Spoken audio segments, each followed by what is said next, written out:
Michael Jordan, the greatest of all time that ever played in the NBA, in my opinion.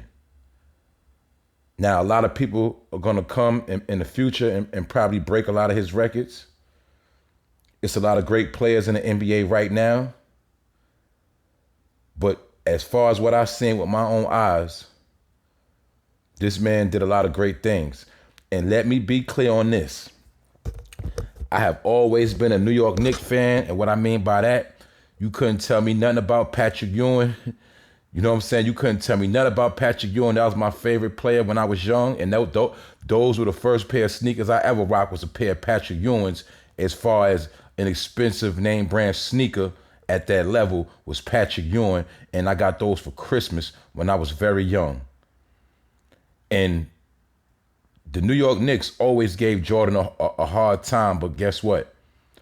Michael Jordan always found a way to destroy the New York Knicks.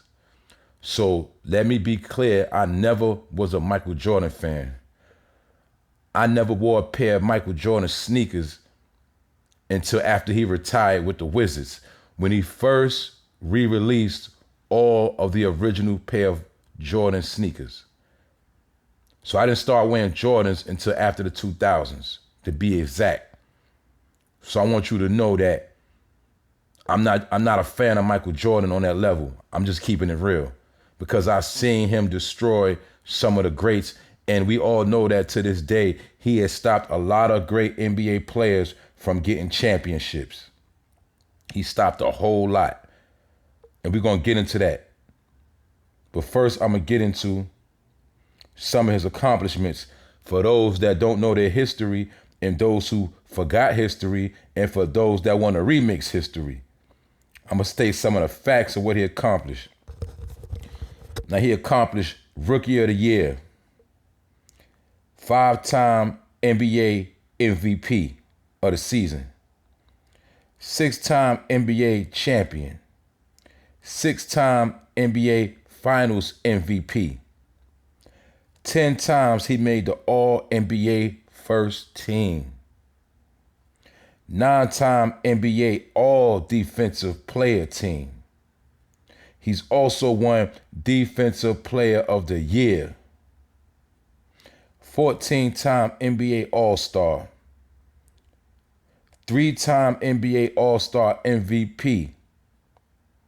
He's also made the 50th anniversary all-time team. He's earned 10 scoring titles, putting up the most points in the NBA. He did it 10 times. An NBA record in 7 consecutive matching Wilt Chamberlain. And he retired with the highest NBA scoring average at 30.1 points per game, and a Hall of Fame inductee. So as you can see from them accolades, it's many players that haven't got close to that. Some have gotten a few.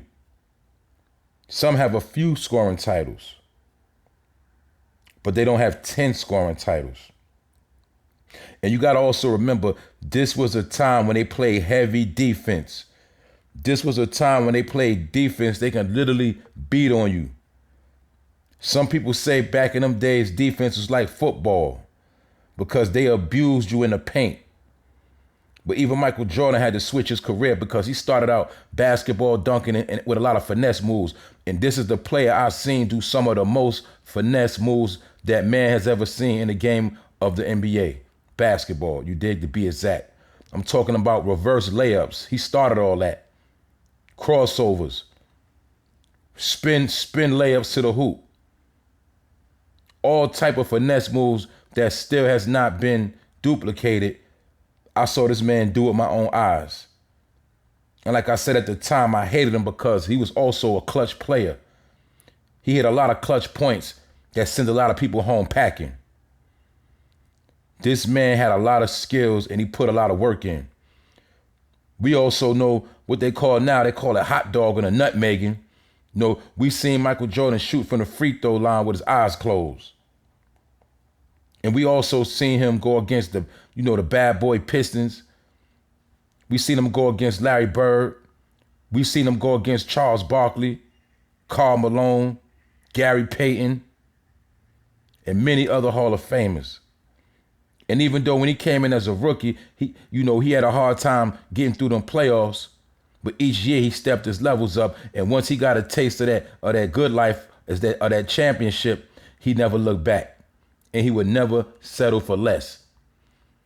And he never had a cast of a lot of superstars, even though some would say Scottie Pippen was a superstar. Scottie Pippen was a great player and a great defensive player, but it was times in the clutch where Scottie Pippen was not there.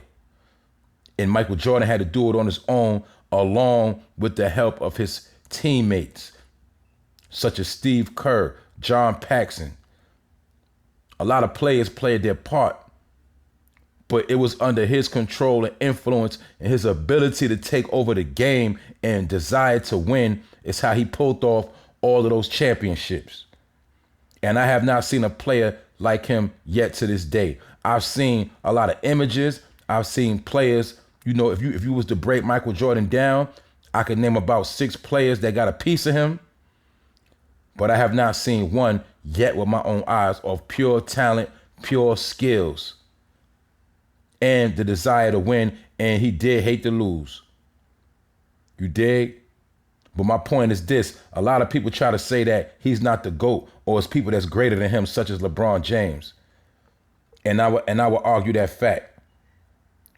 And then another thing I'm going to throw in there. Michael Jordan won multiple slam dunk championships.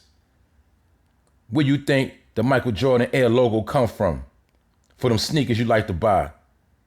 Because he did that at the slam dunk competition. And at that time, Dominique Wilkins was also one of my favorite players. And I liked Dominique Wilkins more than Jordan at that time because I loved the way he used to dunk. And the first basketball game I ever went to in my life was the New York Knicks against the Atlanta Hawks, which was Patrick Ewing against Dominique Wilkins. So make no mistake about it, I never was a Jordan fan, but I gotta give credit where credit is due. And Michael Jordan was one of the greatest. You know what I'm saying? And like I said, his burst into the league as a rookie sensation, he made a lot of people step their game up. Where they had to put special defenses together to stop him. But once he learned how to win, he never quit. And he also made his teammates better. He wasn't into trading his players and just always breaking up teams. And he did have a good coach, which taught him how to win, which was Phil Jackson.